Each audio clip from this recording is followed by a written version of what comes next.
বউ, এই তুমি সকালের খাবার রেডি করো, আমি বাজার থেকে ডিমগুলো বিক্রি করে আসি। তাই বলে কিছু না খেয়ে খালি পেটে চলে যাবে? না না বউ, এত বেশি সময় আমার হাতে নেই। বেশি দেরি হয়ে গেলে আমার আবার লস হয়ে যাবে যে। ঠিক আছে, তাহলে এসো, তবে তাড়াতাড়ি ফিরে এসো কিন্তু। ঠিক আছে বউ, আমি গেলাম।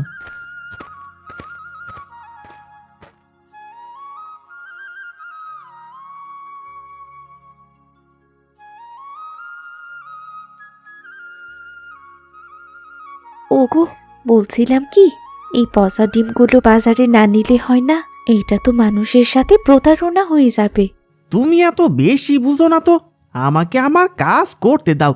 লোকে এখন আর ভালো মন্দ খুঁজে না, সস্তা জিনিস পেলেই তাদের আর কিচ্ছু চাই না। তাই বলে এভাবে অন্যায় করা কি ঠিক হবে? আমাকে শেখাতে এসো না, তুমি সকালের খাবার রেডি করো, আমি বাজার থেকে আসি।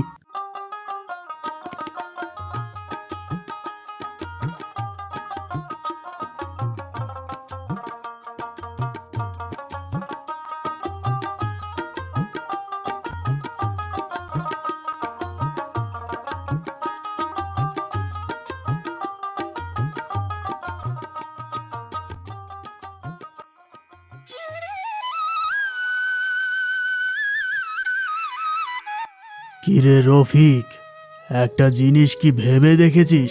কি জমিদার বাবু? আজকাল লোকদের মধ্যে প্রতারণা খুব বেশি বেড়ে গেছে। আপনি একদম ঠিক বলেছেন বাবু। আজকাল লোকজন যা শুরু করেছে, তাতে মনে হয় না ভালো কিছু কিনে খেতে পারবো। এখন কি করা যায় বলতো? আচ্ছা বাবু, একটা কাজ করা যায় না? আমরা যদি একটা রান্নার প্রতিযোগিতার আয়োজন করি, তাহলে কেমন হয় বাবু? রান্নার প্রতিযোগিতার সাথে প্রতারণার কি সম্পর্ক? আসলে বাবু, আমি বলছিলাম কি, আমরা যদি একটা রান্নার প্রতিযোগিতার আয়োজন করি এবং যে সবচেয়ে ভালো রান্না করতে পারবে তাকে যদি পুরস্কৃত করি, তাহলে কে কে প্রতারণা করে তা আমরা খুব সহজে ধরে ফেলতে পারবো। সেটা কিভাবে? আসলে বাবু, যারা সব সময় লোকজন ঠকিয়ে আসছে, তারা মনে হয় না ভালো কিছু রান্না করতে পারবে, কারণ তারা চাইবে অন্য প্রতিযোগীকে হারাতে। তাই তারা প্রতারণার ফাঁদ তৈরি করবে। বুঝতে পারছি আমি, আর বলতে হবে না। তুই এক কাজ কর, আজকে এই গ্রামে ঘোষণা করে দে, আগামীকালই আমরা প্রতিযোগিতার আয়োজন করব। ঠিক আছে বাবু, আমি এক্ষুনি যাচ্ছি। শোনো শোনো শোনো, শোনো গ্রামবাসীরা, সবাই মনোযোগ দিয়ে শোনো। আমাদের জমিদার মশাই আগামীকাল একটা প্রতিযোগিতার আয়োজন করেছে, হাঁস রান্নার প্রতিযোগিতা।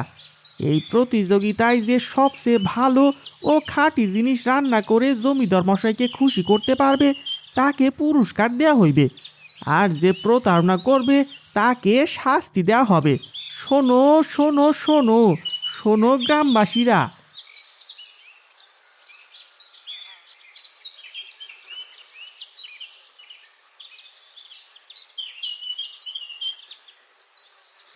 বউ, ও বউ, কোথায় গেলে গো?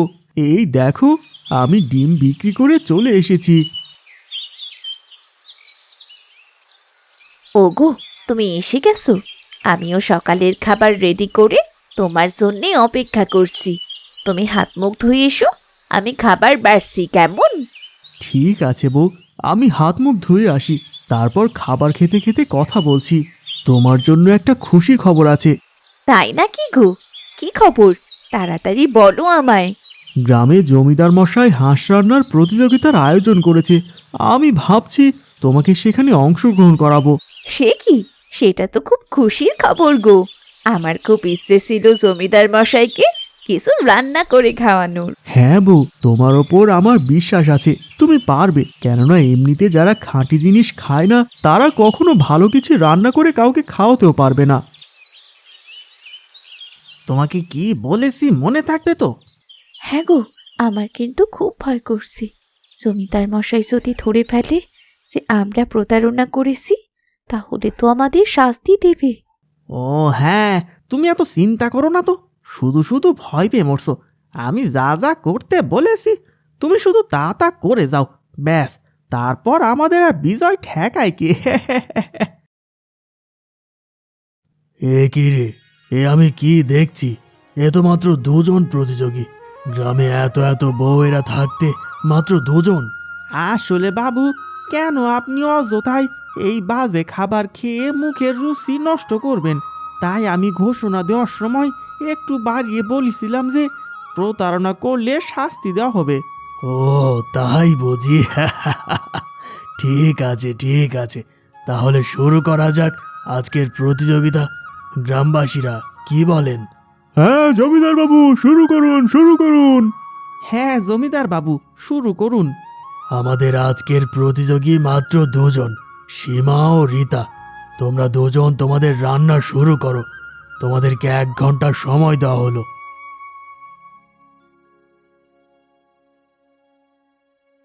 এবার থামো, তোমাদের সময় শেষ। জমিদার বাবু এসে তোমাদের খাবার খেয়ে বলবেন কে বিজয়ী।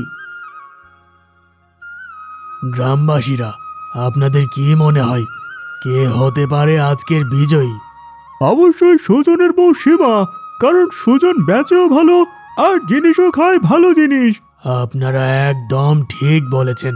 আমাদের আজকের প্রতিযোগিতার বিজয়ী হলো সুজনের বউ সীমা। এ আমি মানি না জমিদার মশাই, এ আমি মানি না। করিম, তুমি কি বলতে চাও তা খুলে বলো। তুমি কি আমার ওপর কিছু সন্দেহ পোষণ করছো?